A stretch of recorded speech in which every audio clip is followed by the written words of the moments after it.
के हर बड़े उद्यमी से मैं कहता था, तो आप हमारे इन्वेस्टर समिट में आइए।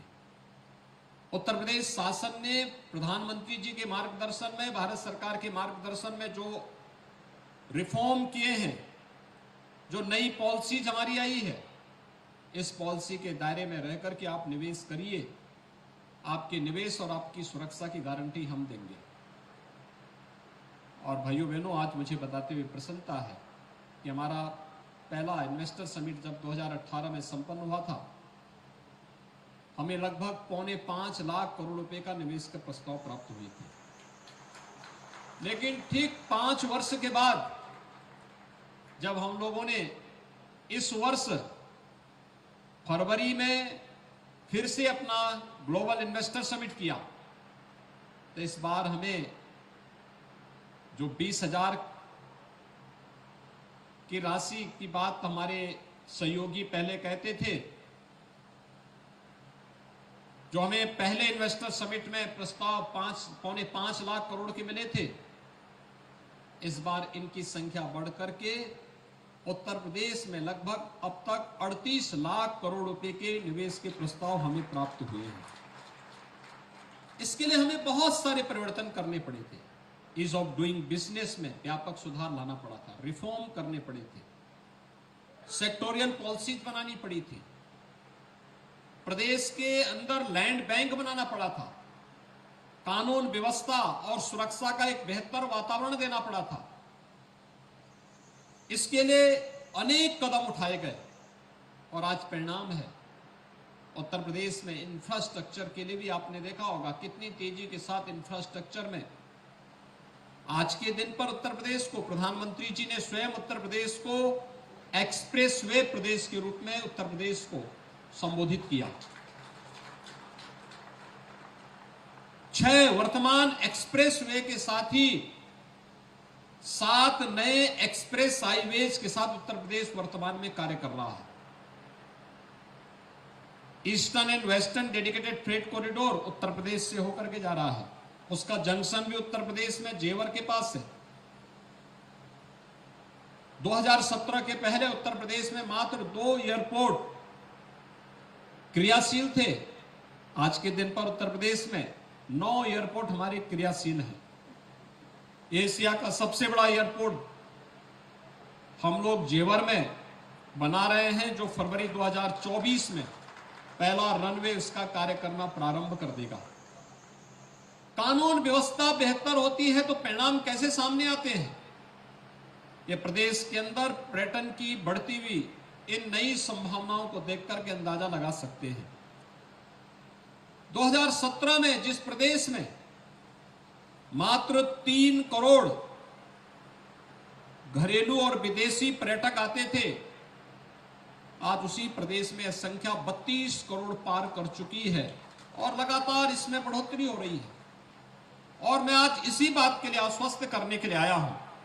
यहां पे एसएलएमजी बेवरेजेस ने जो या बॉटलिंग प्लांट की स्थापना करके यहां पर अमेठी को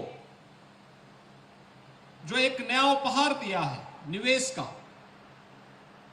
दशकों से यहां पे औद्योगिक परिक्षेत्र चिन्हित हुआ था, लेकिन पहले की सरकारों के सामने विकास का कोई भी एजेंडा नहीं था।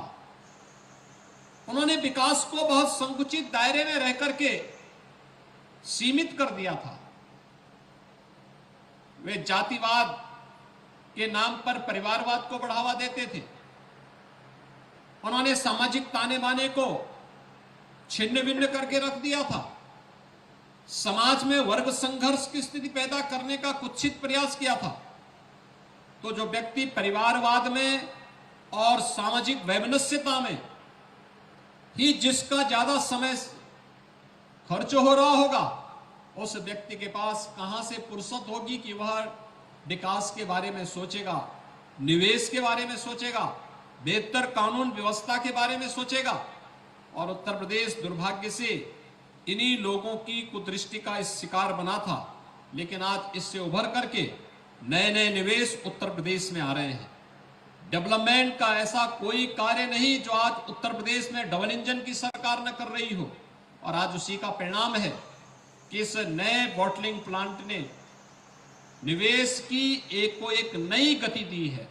और जहां पर यह एक नया बॉटलिंग प्लांट न केवल निवेश के लिए बल्कि स्थानीय स्तर पर नौजवानों के लिए रोजगार के भी एक बेहतरीन गंतव्य के लिए ये जाना जाएगा, बल्कि इसके माध्यम से स्थानीय स्तर पर, मुझे अभी लदानी जी बता रहे थे कि स्थानीय ITI, पॉलिटेक्निक या स्थानीय संस्थानों में जो छात्र अध्ययन कर रहे हैं, उन्हीं छात्रों को यहां हम ट्रेनिंग के साथ जोड़ करके एक इंस्टीट्यूट को यहां पे डेवलप करेंगे। और मैं उनसे कहना चाहूंगा कि एक अवसर है जब हम PM इंटर्नशिप स्कीम और CM इंटर्नशिप स्कीम का लाभ ले सकते हैं। कोई भी उद्योग जो इस प्रकार के नौजवानों को अपने साथ जोड़ेगा, आधा मानदेय उद्योग को देना पड़ेगा और आधा मानदेय 1 वर्ष की ट्रेनिंग के लिए स्वयं सरकार उन्हें उपलब्ध करवाएगी। और इस स्कीम का लाभ अगर कोई भी उद्यम लेता है तो हमारे यूथ के पास अनुभव होगा, उसको कहीं भी प्लेसमेंट की एक नई सुविधा प्राप्त होगी, लेकिन साथ साथ उद्यम को भी अपनी रुचि और अपनी पसंद के योग्य मैन पावर की उपलब्धता उनके सामने यहां पर स्थानीय स्तर पर ही उन्हें उपलब्ध होती हुई दिखाई देगी। बहुत शीघ्र हम लोग लगभग 2000 करोड़ रुपए के नए निवेश के प्रस्ताव आपके इस अमेठी में और लेकर के आने वाले हैं। यूपी सीडा के द्वारा जो यहां पर इस औद्योगिक परिक्षेत्र में भूमि आरक्षित की गई है, उस आरक्षित भूमि में नए प्रस्ताव भी हमें प्राप्त हुए हैं और ग्लोबल इन्वेस्टर समिट के इन प्रस्तावों को ग्राउंड ब्रेकिंग सेरेमनी के माध्यम से हम लोग तेजी के साथ आगे बढ़ाना चाहते हैं। जो यहां की लोकप्रिय सांसद और माननीय केंद्रीय मंत्री जी ने जो बात कही है, पूर्वांचल एक्सप्रेस हो या Bundelkhand express way, Ganga express way हो या फिर अन्य किसी भी एक्सप्रेस हाईवे पर, हम लोगों ने औद्योगिक निवेश के नए क्लस्टर विकसित करने के एक नए कार्यक्रम को आगे बढ़ाया है। और मुझे बताते हुए प्रसन्नता है कि कानपुर से लेकर के झांसी के बीच 38,000 एकड़ भूमि पर एक नए औद्योगिक शहर के निर्माण की कार्रवाई को भी बसाने की कार्रवाई हमने प्रारंभ की है। आप आश्चर्य करेंगे कि नोएडा को बसाने में और नोएडा को स्थापित करने में 46 वर्ष लगे। कुल 35,000 एकड़ भूमि हम लोगों ने यहां पर अब तक अर्जित की है, जिसमें टाउनशिप भी है और निवेश भी है। निवेश के लिए वहां पर औद्योगिक निवेश के लिए भी भूमि वहां पे आरक्षित की गई। लेकिन बुंदेलखंड, झांसी बुंदेलखंड औद्योगिक क्षेत्र में पहले ही फेज में हम लोग 38,000 एकड़ भूमि को लेकर के इस कार्यक्रम को आगे बढ़ा रहे हैं। वहां एक नया एयरपोर्ट भी बनाएंगे, वहां पर हमारी बेहतरीन कनेक्टिविटी बुंदेलखंड एक्सप्रेसवे की भी है, कानपुर झांसी हाईवे की भी है और भी अन्य अच्छे बेहतरीन वहां पे कनेक्टिविटी की हम लोगों ने व्यवस्था दी है। मुझे पूरा विश्वास है कि इसका लाभ उत्तर प्रदेश में निवेश करने वाले सभी हमारे निवेशक गण लेंगे। आदरणीय प्रधानमंत्री जी ने देश का पहला इनलैंड वाटरवे वाराणसी से हल्दिया के बीच में दिया है। यह क्रियाशील हो चुका है। उत्तर प्रदेश सरकार वर्तमान में इनलैंड वाटरवे अथॉरिटी के गठन की कार्रवाई राज्य स्तर पर भी कर रही है। उत्तर प्रदेश में जल मार्गों के विकास के लिए हमारी सदा नीरा नदियां, पर्याप्त जल राशि इनमें साल भर रहता है। इनमें जल मार्ग को भी हम इनके माध्यम से यहां से एक्सपोर्ट के एक नए हब के रूप में स्थापित करने की कार्रवाई को आगे बढ़ाने का कार्य कर पाएंगे। इस विश्वास के साथ जितना भी लैंड बैंक हमें उपलब्ध होगा, जहां हम इसका उपयोग निवेश और रोजगार के लिए करेंगे, वहीं साथ ही साथ प्रदेश के अंदर निवेश करने वाले हर निवेशक को मैं इस बात के लिए आश्वस्त करना चाहता हूं कि ईज ऑफ डूइंग बिजनेस में देश का सबसे बड़ा निवेश मित्र प्लेटफॉर्म उत्तर प्रदेश सरकार उपलब्ध करवा रही है। 430 से अधिक एनओसीज केवल एक जगह आवेदन करने से उन्हें प्राप्त हो जाएंगे। प्रदेश सरकार के साथ निवेश के किसी भी क्षेत्र में निवेश करने वाले किसी भी निवेशक को एमओयू के साथ ही निवेश सारथी पोर्टल के माध्यम से उसकी निश्चित मॉनिटरिंग होगी और निवेश करने के उपरांत भी ऑनलाइन इंसेंटिव के साथ उन्हें जोड़ने की पूरी प्रतिबद्धता के साथ राज्य सरकार कार्य कर रही है। इसलिए मैं हर निवेशक को इस बात के लिए आश्वस्त करूंगा कि प्रदेश में निवेश की गारंटी आपकी होगी, लेकिन पूंजी की सुरक्षा और आपकी सुरक्षा की गारंटी सरकार की होगी। इस विश्वास के साथ लधानी परिवार को मैं इस निवेश के लिए हृदय से धन्यवाद देता हूं।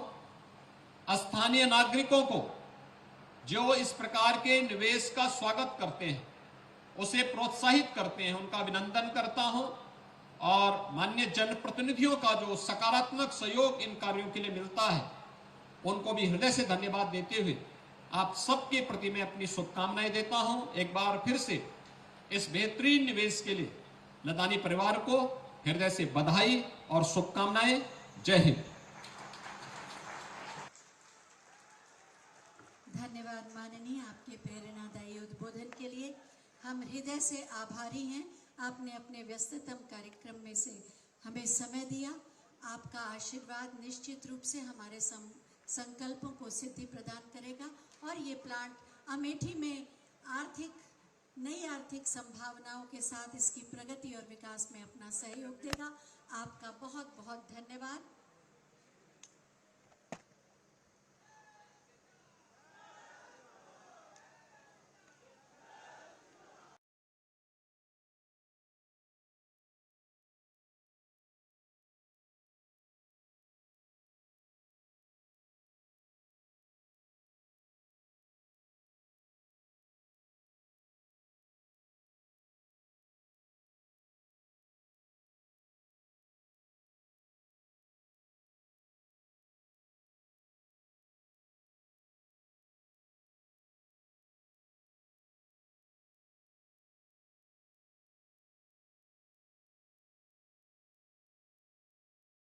इंडिया अलायंस का प्रॉब्लम क्या है? They have nothing but to fall in line with Congress. आपको लग रहा है कांग्रेस पार्टी का डिसीजन है? हो सकता है उनके स्पोक्स पर्सन का प्रेशर हो कि साहब इतनी एब्सर्ड चीजें आप बोल रहे हैं, हम कहां तक डिफेंड करें जाके। ममता जी की पार्टी ना 3 में है ना 13 में है। अधीर रंजन चौधरी जी कहते हैं कि there is no democracy in Bengal and in Bengaluru when they meet they said we need Mamata to save the democracy in India. अरे भाई, जिन्होंने 10 साल अपने प्राइम मिनिस्टर को नहीं बोलने दिया, कैसे वो गवारा करेंगे कि कोई दूसरा उनसे सवाल पूछ ले? बहुत डेमोक्रेटिक है। तभी गुलाम नबी आजाद भी छोड़ के चले गए, ईस्ट में हिमंता बिश्व शर्मा छोड़ के चले गए, साउथ में केशवन छोड़ के चले गए, ए.के. एंटोनी का बेटा अनिल एंटोनी छोड़ के चला गया, कैप्टन अमरिंदर सिंह छोड़ के चले गए। हकीकत यह है कि जब जब सत्ता छूटती है तब तब कांग्रेस टूटती है। अगर हम ये कहें कि ट्रांसलेशन तो भारत और इंडिया बराबर है, पर राहुल गांधी ने तो नहीं कहा ट्रांसलेशन की लड़ाई है।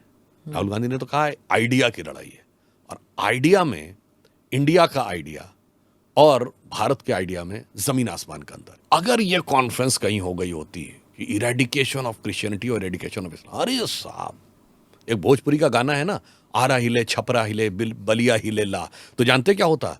दिल्ली हिले, लंदन हिले, न्यूयॉर्क हिले ला, 7 समुद्रों में तूफान सुनामी आ गई होती। पाकिस्तान तो एक ऐसा देश है जिसकी आइडेंटिटी छोड़िए, लैंग्वेज भी उधार की है। जब पाकिस्तान बना तो वहां की लैंग्वेज क्या थी? नेटिव लैंग्वेजेस पंजाबी, सिंधी, पश्तो, बलूच, और जब तक ईस्ट पाकिस्तान था तो बांग्ला। इनमें से तो कुछ नहीं लिया। ये उर्दू लैंग्वेज कहां से आई? ये तो दिल्ली लखनऊ की लैंग्वेज है। तो पाकिस्तान ने लैंग्वेज भी उधार की ली हुई है।